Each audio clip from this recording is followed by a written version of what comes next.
Hi, my name's Zoe Wallace, and I'm going to be doing the informative speech, and these are my three audience members.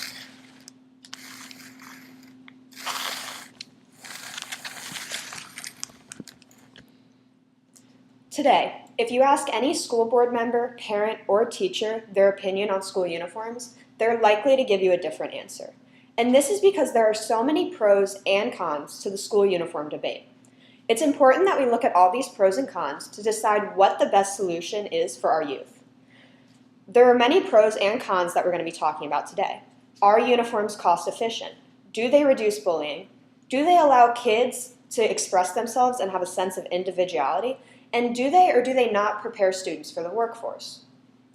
The first argument we're going to touch on is do they or do they not prepare students for the workforce?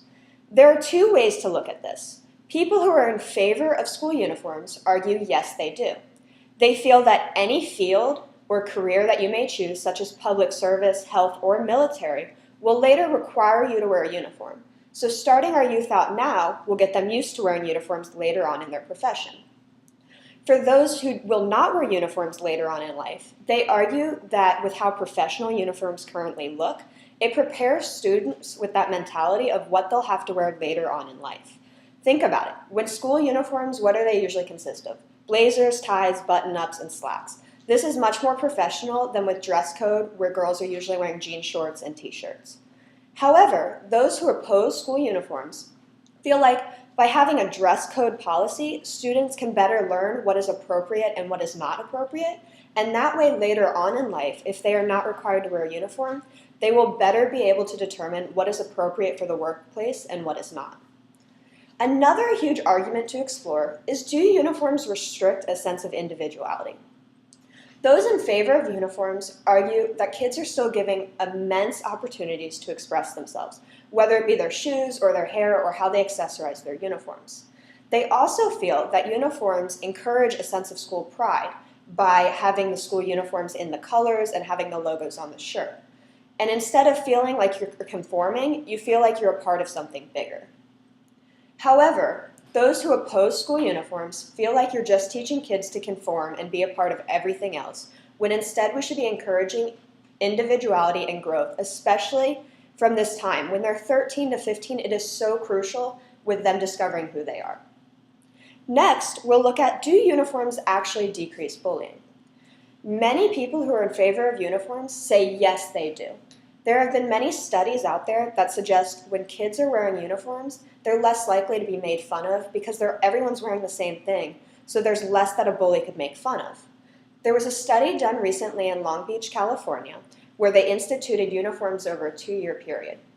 Assault was down 34%, sexual offenses were down 74%, fighting was down 51% overall just because they added uniforms. This same study was done in a middle school in Nevada, and 51% less police reports were reported at this school. However, those who oppose school uniforms argue that this is just a correlation. There's no direct proof that the school uniforms actually caused less bullying.